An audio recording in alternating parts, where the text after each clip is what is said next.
तो यार आज हम बात करने वाले हैं क्लास 12 फिजिक्स का एक बहुत इंपॉर्टेंट डेरिवेशन जो कि है बायो सेवर्ट का नियम। ठीक है, बहुत इंपॉर्टेंट है और इसे ज्यादातर स्टूडेंट क्या करते हैं, बहुत ही हार्ड डेरिवेशन समझते हैं। लेकिन यार एक बात कहें तो बहुत ही आसान डेरिवेशन है। बस आपको करना क्या, इसे ध्यान से अच्छे से समझना है, ट्रिक से समझना है, तो आप आसानी से इस डेरिवेशन बायो सेवर्ट के नियम को बहुत आसान तरीके से तैयार कर सकते हो। और जो 5 नंबर का आपको पता है, ये फिजिक्स के पेपर में 5 नंबर का पूछा जाता है, तो 5 नंबर भी आप एकदम फिक्स कर सकते हो। ठीक है, तो इसलिए इस वीडियो को आपको लास्ट तक देखना। बहुत ही बेहतरीन तरीके से बात करेंगे बायो सेवर्ट का नियम क्या होता है, इसका डेरिवेशन कैसे करना, सब कुछ बहुत आसान तरीके से। ठीक है, तो बस आपको करना क्या है, इस वीडियो को आपको पूरा आखिरी तक देखना है। ठीक है, तो शुरू करते हैं और बात करें, जैसा कि हम लोग क्लास 12 फिजिक्स का जो चौथा चैप्टर है गतिमान आवेश तथा चुंबकत्व देख रहे थे, उसी का ये टॉपिक है बायो सेवर्ट का नियम। ठीक है, तो शुरू करते हैं। और अगर आप लोग चाहो इसके पहले के वीडियो देखना तो डिस्क्रिप्शन पे क्लास 12 फिजिक्स की प्लेलिस्ट है, वहां पे जाके आप इसके पहले के सारे वीडियो देख सकते हो। ठीक है, इसके पहले चैप्टर 1 से जितने भी वीडियो हैं वो आपको वही प्लेलिस्ट पे मिल जाएंगे, वहां से देख सकते हो। ठीक है, तो शुरू करते हैं। तो देखो बात करें बायो सेवर्ट का नियम। बायो सेवर्ट का नियम क्या है, दो साइंटिस्ट थे, फ्रांस के दो वैज्ञानिक थे, दो साइंटिस्ट थे जिनका नाम था बायो और सेवर्ट। ठीक है, ध्यान से समझना, फ्रांस के दो वैज्ञानिक थे बायो तथा सेवर्ट, जिन्होंने क्या किया, जैसे धारावाही चालक होता है ना, ऐसा चालक जिसपे धारा प्रवाहित हो रही हो, तो जो धारावाही चालक होता है उस पे क्या किया, ये जो आपके बायो तथा सेवर्ट नामक वैज्ञानिक थे, वो जो धारावाही चालक के कारण जो कुछ दूरी पे बिंदु P पे मान लो जो चुंबकीय क्षेत्र निकल रहा था, उसके आधार पे मतलब उसकी क्या किया इन्होंने, उसकी इन्होंने गणना किया प्रयोगों द्वारा। उनका चुंबकीय क्षेत्र कैसे आता है, किन किन बातों पे निर्भर करता है, इस आधार पे उन्होंने अपना नियम दिया जिसे बायो सेवर्ट का नियम कहते हैं। ठीक है, क्या कहा गया, पढ़ो यहां से। कहा गया फ्रांस के वैज्ञानिक बायो तथा सेवर्ट ने सन कब किया था, ये सन 1820 ईस्वी में विभिन्न धारावाही चालक, मान लो कोई धारावाही चालक है जिस पर धारा प्रवाहित हो रही हो, उसमें उत्पन्न जो चुंबकीय क्षेत्र है उसका अध्ययन करने के लिए, मतलब उसका चुंबकीय क्षेत्र निकालने के लिए अनेक प्रयोग किए। और उस प्रयोग को ही, मतलब जो प्रयोग करके उन्होंने बातें बताई कि मान लो चुंबकीय क्षेत्र किन किन बातों पर निर्भर करता है, ये जो आपका पूरा नियम इससे बना उसे ही बायो सेवर्ट का नियम कहते हैं। ठीक है, तो समझे क्या चीज है बायो सेवर्ट का नियम। बायो तथा सेवर्ट नामक फ्रांस के साइंटिस्ट थे जिन्होंने सन 1820 ईस्वी में, मान लो कोई धारावाही चालक है, तो उस धारावाही चालक के कारण जो चुंबकीय क्षेत्र होता है वो किन किन बातों पर निर्भर करता है, इसके आधार पर इन्होंने प्रयोग किए और बताया कि किन किन बातों पर निर्भर करता है, और यही जो पूरा नियम इन्होंने बनाया उसे ही बायो सेवर्ट का नियम कहते हैं। ठीक है, तो सिंपल से आपको करना क्या है, इसका डेरिवेशन करने के लिए साइड पे चित्र बना लेना है, फिर हम लोग आगे समझते हैं। ठीक है, तो यहाँ पे हम लोग क्या बना लेते हैं, एक धारावाही चालक। तो मान लेते हैं हम लोग इस टाइप से एक धारावाही चालक को बना लेते हैं। ठीक है, ये हमने क्या बना लिया, एक धारावाही चालक बना लिया है, यहाँ पे डैश डैश पे कर दो ऐसे। ठीक है, ये एक हमारे पास क्या है, मान लेते हैं धारावाही चालक, यहाँ पे लिख लो, ये क्या चीज है हमारे पास, धारावाही चालक है। ठीक है भैया, ये हमारे पास मान लेते हैं एक धारावाही चालक है। ठीक है, अब ये जो धारावाही चालक है तो इसमें धारा भी प्रवाहित होगी, तो मान लेते हैं इस धारावाही चालक में आई धारा प्रवाहित हो रही है, इस धारावाही चालक में क्या है, आई धारा प्रवाहित हो रही है। ठीक है, इस धारावाही चालक में क्या है, आई धारा प्रवाहित हो रही है। अब मान लेते हैं जो धारावाही चालक है, इस पूरे चालक की जो लंबाई है वो L है। ठीक है, इस पूरे चालक की, जो पूरा धारावाही चालक है, इसकी लंबाई कितनी है, पूरी लंबाई जो है वो L है। ठीक है, इतना मान लिया। अब मानते हैं कि यहाँ पे देखो, जब चुंबकीय क्षेत्र निकालना होगा तो चुंबकीय क्षेत्र जो निकलेगा एक छोटे से भाग के कारण निकलेगा। तो अगर इस धारावाही चालक की पूरी लंबाई L है तो हम मान लेते हैं यहाँ पे एक छोटा सा भाग है इस धारावाही चालक पे, इतना, मतलब ये पूरा धारावाही चालक तो L लंबाई का, लेकिन मान लेते हैं कि इस धारावाही चालक का एक ये इतना छोटा सा भाग है जिसकी लंबाई क्या है, एक छोटी सी लंबाई है डेल्टा L। ठीक है, इस धारावाही चालक का एक छोटा सा भाग ये है, इसकी लंबाई हमने मान ली डेल्टा L। अब मान लेते हैं यहाँ जो डेल्टा L लंबाई है या जो धारावाही चालक का छोटा सा भाग है, इससे r दूरी पे, यहाँ पे इससे r दूरी पे मान लेते हैं कि यहाँ पे एक बिंदु हमारे पास कौन सा बिंदु है, P बिंदु है। ठीक है, कितनी दूरी पे है, ये r दूरी पे ये बिंदु है। ठीक है, यहाँ से ये जो आपका छोटा सा भाग है इससे r दूरी पे एक बिंदु हमारे पास कौन सा है, P बिंदु स्थित है। ठीक है, और इसी बिंदु P पे आपका चुंबकीय क्षेत्र जो डेल्टा B होता है उसको मान निकाला जाता है। ठीक है, इसी बिंदु P पे चुंबकीय क्षेत्र डेल्टा B का मान निकाला जाता है, और ये किसके आधार पर निकाला जाता है, बायो सेवर्ट के अनुसार। ठीक है, तो बायो सेवर्ट ने ही बताया कि कोई धारावाही चालक है जिसमें मान लो आई धारा प्रवाहित हो रही है, उसका एक छोटा सा मान लो भाग डेल्टा L है, जिससे r दूरी पे एक बिंदु P है, तो उस पे जो चुंबकीय क्षेत्र आता है वो किन किन बातों पर निर्भर करता है, उसी आधार पर इन्होंने प्रयोग किया और अपने प्रयोगों द्वारा बताया। ठीक है, आगे यहाँ पे पढ़ो समझते हैं। पहला इतना तो पढ़ लिया था, फ्रांस के वैज्ञानिक बायो तथा सेवर्ट ने 1820 में विभिन्न धारावाही चालकों के द्वारा उत्पन्न चुंबकीय क्षेत्रों का अध्ययन करने के लिए अनेक प्रयोग किए। अब उन प्रयोगों में क्या हुआ वो समझो। इन प्रयोगों के आधार पर उन्होंने यह बताया कि किसी धारावाही चालक के लघु अवयव, ये एक छोटा सा अवयव या छोटा सा भाग है, लघु का मतलब छोटा ही तो होता है, तो छोटा सा अवयव या छोटा सा भाग जो है डेल्टा एल के द्वारा उत्पन्न चुंबकीय क्षेत्र में किसी बिंदु P पर जो क्षेत्र का मान डेल्टा बी होता है वो निम्नलिखित कारकों पर निर्भर करता है, मतलब निम्न बातों पर निर्भर करता है। कौन कौन सी बातें वो हम आपको आगे बताएंगे, ठीक है। सबसे पहले इतना समझा कि इन प्रयोगों के आधार पर उन्होंने क्या बताया है कि किसी धारावाही चालक का जो छोटा सा भाग है डेल्टा एल, जो लघु अवयव डेल्टा एल है, उसके द्वारा जो उत्पन्न चुंबकीय क्षेत्र डेल्टा बी होता है वो क्या होता है, वो किसी बिंदु P पर जो क्षेत्र का मान डेल्टा बी होता है वो कुछ निम्नलिखित कारकों पर निर्भर करता है, कुछ निम्नलिखित बातों पर निर्भर करता है, और यही आपका बायो सेवर्ट का नियम है, ठीक है। तो अब हम समझते हैं कि किन बातों पर आपका ये निर्भर करता है चुंबकीय क्षेत्र, ठीक है। तो यहाँ से लिखते हैं पहला जो कारक है, ठीक है, पहला जो कारक है डेल्टा बी किस पे निर्भर करता है, तो डेल्टा बी जो चुंबकीय क्षेत्र होता है वो सबसे पहले ये जो धारावाही चालक है इसमें प्रवाहित होने वाली धारा आई के अनुक्रमानुपाती होता है। लिखते हैं डेल्टा बी जो होता है, डेल्टा बी, ठीक है, या लिख सकते हो चुंबकीय क्षेत्र, डेल्टा बी क्या है, चुंबकीय क्षेत्र तो है, चुंबकीय क्षेत्र डेल्टा बी, चुंबकीय क्षेत्र डेल्टा बी चालक में प्रवाहित धारा, चालक में, धारावाही चालक लिखो या चालक में, ठीक है, चालक में प्रवाहित धारा आई के अनुक्रमानुपाती होता है। पहला ये बताया उन्होंने कि जो आपका चुंबकीय क्षेत्र होता है वो चालक में प्रवाहित धारा आई के अनुक्रमानुपाती होता है, अनुक्रमानुपाती होता है, ठीक है, पहली बात उन्होंने ये बताई, ठीक है भैया। पहली बात उन्होंने ये बताई कि जो डेल्टा बी होता है वो चालक में प्रवाहित होने वाली धारा आई के अनुक्रमानुपाती होता है। तो यहां से लिखते हैं हम क्या है, डेल्टा बी जो चुंबकीय क्षेत्र है वो किसके अनुक्रमानुपाती होता है, अनुक्रमानुपाती का चिन्ह लगा लो, किसके अनुक्रमानुपाती, आई के, तो डेल्टा बी अनुक्रमानुपाती होता है आई के, इसे मान लो समीकरण नंबर 1, ठीक है, कोई दिक्कत नहीं। जो चुंबकीय क्षेत्र डेल्टा बी है अनुक्रमानुपाती होता है आई के, ये अनुक्रमानुपाती का चिन्ह, ठीक है। पहली बात उन्होंने ये बताई, किसने, बायो तथा सेवर्ट ने। दूसरी बात इन्होंने बताई कि जो डेल्टा बी होता है वो चालक का ये जो छोटा सा भाग लघु अवयव डेल्टा एल है इसके भी अनुक्रमानुपाती होता है। तो लिखते हैं चुंबकीय क्षेत्र, चुंबकीय क्षेत्र लघु अवयव, लघु अवयव डेल्टा एल के अनुक्रमानुपाती होता है, डेल्टा एल के अनुक्रमानुपाती होता है, ठीक है, डेल्टा एल के भी अनुक्रमानुपाती होता है, ठीक है। जब डेल्टा एल के भी अनुक्रमानुपाती होता है तो यहाँ से क्या हो जाएगा, जो चुंबकीय क्षेत्र डेल्टा बी है ये अनुक्रमानुपाती हो जाएगा डेल्टा एल के, ठीक है, इसे मान लेंगे समीकरण नंबर 2, ठीक है। मतलब जो चुंबकीय क्षेत्र है वो लघु अवयव डेल्टा एल के भी अनुक्रमानुपाती होता है, तो डेल्टा बी अनुक्रमानुपाती डेल्टा एल।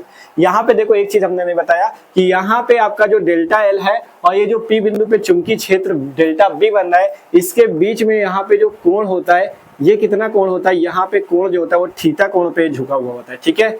ये जो आपका डेल्टा एल लंबाई से बिंदु P तक आपने जो चुंबकीय क्षेत्र डेल्टा बी है और इसके बीच जो कोण बन रहा है ये यहाँ पे कितना होता है, थीटा कोण होता है, ठीक है, ठीक है। मतलब यहाँ पे डेल्टा एल तथा आर दूरी पे जो बिंदु P है इसके बीच जो बनने वाला कोण है ये हमने मान लिया है थीटा, ठीक है। तो अब दो बातें तो ये हो गई कि पहले धारा के अनुक्रमानुपाती, फिर किसके, फिर डेल्टा एल के अनुक्रमानुपाती। अब दूसरी बात ये होती है जो थीटा होता है इसकी ज्या के अनुक्रमानुपाती होता है। तो लिखते हैं चुंबकीय क्षेत्र, चुंबकीय क्षेत्र, चुंबकीय क्षेत्र डेल्टा बी, ठीक है, डेल्टा बी ठीक है, इतना लिखो। चुंबकीय क्षेत्र जो होता है वो डेल्टा एल तथा पी के बीच बने कोण, पी के बीच बने कोण थीटा की ज्या के अनुक्रमानुपाती हो। ज्या का मतलब होता है साइन, ठीक है, ज्या का मतलब होता है साइन, थीटा की ज्या के या थीटा की साइन के अनुक्रमानुपाती होता है, ठीक है, अनुक्रमानुपाती होता है, ये बात आपको याद रखनी, ठीक है, अनुक्रमानुपाती होता है, ठीक है। मतलब कि जो चुंबकीय क्षेत्र होता है डेल्टा बी वो डेल्टा एल तथा पी के बीच बने कोण थीटा की ज्या के अनुक्रमानुपाती होता है। ज्या का मतलब होता है साइन, ठीक है। तो जो डेल्टा बी हो जाएगा वो किसके अनुक्रमानुपाती हो जाएगा, साइन के, ठीक है। थीटा की ज्या मतलब थीटा की साइन मतलब साइन थीटा, ठीक है।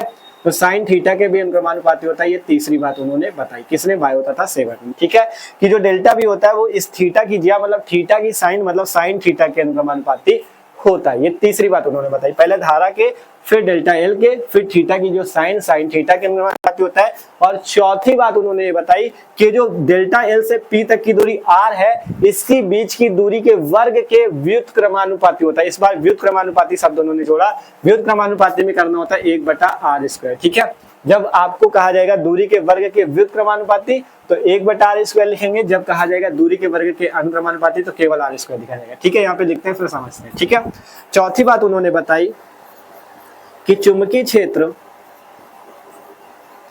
डेल्टा बी आपका जो, ठीक है, डेल्टा बी जो होता है डेल्टा एल तथा पी के बीच दूरी तथा पी के बीच दूरी आर के वर्ग के व्युत्क्रमानुपाती होता है। ठीक है, आर के वर्ग के व्युत्क्रमानुपाती होता है। ठीक है, व्युत्क्रमानुपाती होता है, ये बात उन्होंने बताई। ठीक है, व्युत्क्रमानुपाती होता है, तो मतलब यहाँ से जब व्युत्क्रमानुपाती की बात आएगी तो 1 के बटे में लिखना है। तो यहाँ से कितना हो जाएगा, डेल्टा बी समानुपाती का चिन्ह या व्युत्क्रमानुपाती का चिन्ह 1/r²। इसे मान लेंगे समीकरण नंबर 4।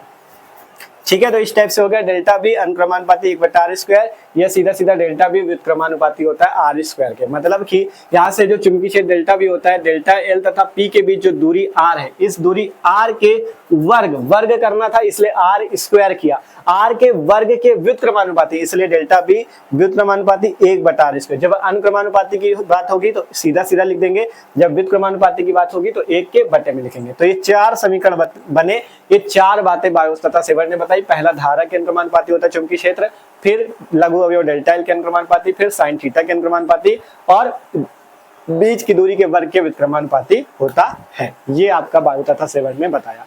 अब अगर इन चारों बातों को एक साथ समाहित कर लिया जाए तो देखो यहाँ से क्या लिख सकते हैं। आप देखो बोर्ड में जगह है नहीं तो हम यहाँ से छोटा छोटा आपको लिख के दिखा रहे हैं। ठीक है, आप लोग सही से नोट कर लेना, इसके आगे का यहाँ पे लिख रहे हैं क्योंकि अब जगह बची नहीं है। ठीक है, तो इसके आगे का हम यहाँ पर से छोटा छोटा सॉल्व कर देते हैं। ठीक है, क्योंकि अब बोर्ड पे जगह बचने, आप लोग पहले चित्र बनाओगे इस साइड में, इतने तक नोट करने के आगे यहाँ से हो रहा है। ठीक है, तो अब लिखना है समीकरण 1, 2, 3 व 4 से। ठीक है, अब समीकरण 1, 2, 3 व 4 से क्या हो जाएगा, देखो सभी में देखोगे इधर भी डेल्टा बी, इसमें भी डेल्टा बी, इसमें भी डेल्टा बी, इसमें भी डेल्टा बी, मतलब आपका क्या है कि यहाँ पे लेफ्ट हैंड साइड में सभी में डेल्टा बी है। तो जब आपका बाएं पक्ष में सभी में डेल्टा बी है तो आपका इधर वाले भी आपका एक साथ समाहित होकर लिखे जाएंगे। तो यहाँ से क्या हो जाएगा, जो सब में डेल्टा बी है तो 1/डेल्टा बी लिख लो, डेल्टा बी। अब अनुक्रमानुपाती का चिन्ह, अब यहाँ पे है क्या, आई डेल्टा एल साइन थीटा। सबसे पहले लिख लो आई डेल्टा एल साइन थीटा। ठीक है, ध्यान से देखो, सिंपल, डेल्टा बी सब में था तो एक बार लिख लिया डेल्टा बी, यहाँ से आई है डेल्टा एल है साइन थीटा, इसको लिख लिया। अब फिर क्या, 1/r², तो 1/r² को ऐसे लिखा जाएगा 1/r²। ठीक है, इतना आ गया, तो डेल्टा बी हो गया आई डेल्टा एल साइन थीटा और गुणे में 1/r²। ठीक है, समीकरण 1, 2, 3, 4 से क्या हुआ, सब में डेल्टा बी था तो डेल्टा बी, यहाँ से आई डेल्टा एल साइन थीटा और गुणे में 1/r², इतना हो गया। अब आगे हल करते हैं। ठीक है, अब यहाँ से जब ये वाला चिन्ह हटता है ना अनुक्रमानुपाती का तो एक नियतांक आता है। ठीक है, अब ये चिन्ह हटेगा और बराबर का चिन्ह लगेगा, तो यहाँ से जब ये चिन्ह हटेगा तो बराबर का चिन्ह लगेगा, तो बराबर का चिन्ह ये लगा। ठीक है, अब यहाँ पे एक नियतांक आने वाला है, एक नियतांक की एंट्री होने वाली जिसे बोलते हैं μ0/4π। ठीक है, अब यहाँ पे आएगा μ0/4π, μ0/4π। ठीक है, इस μ0/4π को क्या बोलते हैं, अनुक्रमानुपाती नियतांक। μ0 इस टाइप से बना हुआ है, u के जैसा आपको बना लेना है। ठीक है, u के जैसा ऐसे बनाना है, यहाँ पे नॉट। ठीक है, तो μ0/4π। ठीक है, आगे की वैल्यू सेम आई डेल्टा एल साइन थीटा, और ये जो गुणे में 1/r² था तो मतलब इसको बटे में रखना है, तो यहाँ पे बटे में r²। ठीक है, इसे कोष्टक में ऐसे लिख लो। तो यही आपका बायो तथा सेवर्ट का नियम है, आई डेल्टा एल साइन थीटा बटा r², डेल्टा बी बराबर μ0/4π आई डेल्टा एल साइन थीटा बटा r²। और चुंबकीय क्षेत्र का मात्रक सबको पता है, लिख सकते हो न्यूटन प्रति एम्पियर मीटर या वेबर प्रति मीटर स्क्वायर। हमने 3 मात्रक बताए थे चुंबकीय क्षेत्र के, न्यूटन प्रति एम्पियर मीटर, वेबर प्रति मीटर स्क्वायर या टेस्ला। ठीक है, तो ये डेल्टा बी का मान आएगा μ0/4π आई डेल्टा एल साइन थीटा बटा r²। यही बायो सेवर्ट का नियम है, नीचे लिख सकते हो यही बायो सेवर्ट का नियम है। ठीक है, यही से लिख सकते हो यही, तो आप लोग यहाँ पे लिख लेना यही बायो सेवर्ट का नियम है। और चाहो तो ये चीज भी लिख लो, जहां μ0/4π क्या है इसके नीचे लिखना, जहां μ0/4π क्या चीज है, इसे बोलते हैं अनुक्रमानुपाती नियतांक। अनुक्रमानुपाती नियतांक, ठीक है, अनुक्रमानुपाती नियतांक। और इसका कुछ मान भी होता है, म्यू नॉट अपॉन 4 पाई का मान होता है 10⁻⁻7 न्यूटन प्रति एम्पियर स्क्वायर, ठीक है। ये होता है म्यू नॉट अपॉन 4 पाई का मान 10⁻⁻7 न्यूटन प्रति एम्पियर स्क्वायर, ठीक है, 10⁻⁻7 न्यूटन प्रति एम्पियर स्क्वायर। तो इस टाइप से सिंपल तरीके से बायो सेवर्ट का नियम कंप्लीट हो जाता है और 5 नंबर भी आपके फिक्स हो जाते हैं। आपसे कहा था यार बहुत आसान है, रटना बिल्कुल नहीं है, आसानी से आप समझ सकते हो, ठीक है। तो सिंपल सा था, कुछ नहीं है। जब इतने तक आ जाए डेल्टा बी बराबर mu naught upon 4 pi I delta L sine theta upon R square, तो लिख दोगे यही अनुक्रमान, जहां ये क्या है अनुक्रमानुपाती नियतांक और इसका मान कितना होता है 10⁻⁻7 न्यूटन प्रति एम्पियर स्क्वायर। और ये जो सूत्र निकल के आया यही बायो सेवर्ट के नियम के अनुसार चुंबकीय क्षेत्र डेल्टा बी का सूत्र आता है, ठीक है। डेल्टा बी बराबर mu naught upon 4 pi I delta L sine theta बटा आर स्क्वायर, ठीक है। तो बस पेपर में पूछा जाए तो आपको यहाँ से इस टाइप से मस्त तरीके से पूरा चित्र बना लेना। देखो चित्र यहाँ पे साइड में बना हुआ है, इसके आगे का यहाँ पे लिखा गया क्योंकि बोर्ड में जगह कम थी, ठीक है। आपको ऐसा नहीं लिख देना कॉपी में कि चित्र के बीच में इतना लिख दो, ठीक है। बोर्ड में जगह कम थी इसलिए इसके आगे का हमने यहाँ पे लिख दिया शॉर्ट में, ठीक है। इसके आगे का आपको जो चीज है ये कॉपी पे सही से नोट कर लेना, ठीक है। तो आशा करते हैं आज का वीडियो सबको अच्छा लगा होगा और टॉपिक भी मस्त तरीके से समझ में होगा। तो वीडियो अच्छा लगा हो यार लाइक कर लो और कमेंट करके एक बार जरूर बताना आपको ये वीडियो कैसा लगा है, ठीक है। आप लोग कमेंट जरूर करना जिससे हमें भी पता चल सके कि आपको वीडियो कैसा लगा, ठीक है। और सब्सक्राइब कर लो चैनल को क्योंकि यहाँ पे क्लास 12 फिजिक्स की, क्लास 12 केमिस्ट्री की, क्लास 12 के सभी सब्जेक्ट की तैयारी चल रही है, ठीक है। डिस्क्रिप्शन पे चेक करोगे फिजिक्स की प्लेलिस्ट मिल जाएगी, उसमें फिजिक्स के सारे वीडियो है चैप्टर 1 से, अभी पहले पार्ट से सारे वीडियो वहाँ पे है। फिर केमिस्ट्री की प्लेलिस्ट देखोगे वहां पे केमिस्ट्री के सारे वीडियो मिल जाएंगे, मस्त तरीके से तैयारी चल रही है। जुड़ जाओ चैनल से, सब्सक्राइब कर लो और अपने दोस्तों के साथ भी शेयर करो वीडियो जिससे वो लोग भी आके चैनल से मस्त तरीके से पढ़ाई कर सके। तो मिलते हैं अगले वीडियो पे और आप चाहो तो मैं इंस्टाग्राम और फेसबुक पे भी फॉलो कर सकते हो, डिस्क्रिप्शन पे आपको इंस्टाग्राम और फेसबुक की भी लिंक मिल जाएगी, ठीक है। तो वहां पे भी जाकर फॉलो कर सकते हो। तो इसे नोट कर लो, मिलते हैं अगली क्लास पे जिसमें गतिमान आवेश तथा चुंबकत्व के आगे के हम लोग टॉपिक को पढ़ेंगे, ठीक है। तो नोट कर लो इसे।